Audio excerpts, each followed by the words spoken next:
చాలామందికి ఈ రోజుల్లో ఉన్న డౌట్ ఏంటంటే ప్రెగ్నెన్సీ కన్ఫర్మ్ అయింది. తర్వాత ఫస్ట్ 3 మంత్స్‌లో జాగ్రత్తగా ఉండాలంటారు. అలాంటప్పుడు నాకేమైనా మిస్‌క్యారేజ్ వాళ్ళ పక్కింటి వాళ్ళకి మిస్‌క్యారేజ్ అయింది మేడం. నాకేమైనా అలాంటి ఏమైనా ఇండికేషన్స్ ఉన్నాయా అని చాలామంది అడుగుతూ ఉంటారు. ఓకే. నార్మల్‌గా ప్రెగ్నెన్సీలో ఉండే సింప్టమ్స్ ఫస్ట్ 3 మంత్స్‌లో ఏముంటుంది?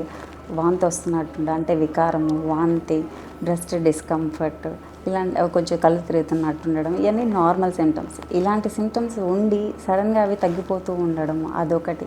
అదొక వార్నింగ్ సైన్. ఇలా ఏమైనా ఉంటే డాక్టర్ని కలవాల్సి ఉంటుంది. ఇంకోటేంటి వాళ్ళకి మాటి మాటికి కడుపు నొప్పి, లేకపోతే discomfort, on and of spotting, రిపీటెడ్‌గా బ్లీడింగ్, స్పాటింగ్ మనం ఎంత ట్రీట్మెంట్ తీసుకుంటున్నా కూడా వాళ్ళకి అవి తగ్గకుండా ఇంక్రీజ్ అవుతూ ఉంటాయి. అలా ఏమైనా ఉంటాయి.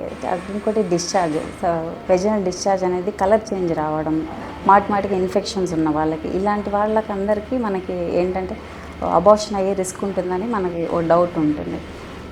ఖచ్చితంగా సస్పెక్ట్ చేయాల్సి ఉంటుంది. తర్వాత ఇలాంటి వాళ్ళు ఏంటంటే ఫస్ట్ డాక్టర్ని కన్సల్ట్ అవ్వాలి. డాక్టర్ని కన్సల్ట్ అయితే స్కాన్, అవసరమైన బ్లడ్ టెస్ట్ అవి చేస్తారు. స్కాన్లో ఏంటంటే ప్రెగ్నెన్సీ సరిగా పెరుగుతుందా లేదా అంటే ఎన్ని వారాలకి ఎలా పెరగాల అనేది డాక్టర్ చూసి చెప్తారు. ఒకవేళ సరిగా గ్రోత్ లేనప్పుడు అవి కూడా అబార్ట్ అవ్వచ్చు.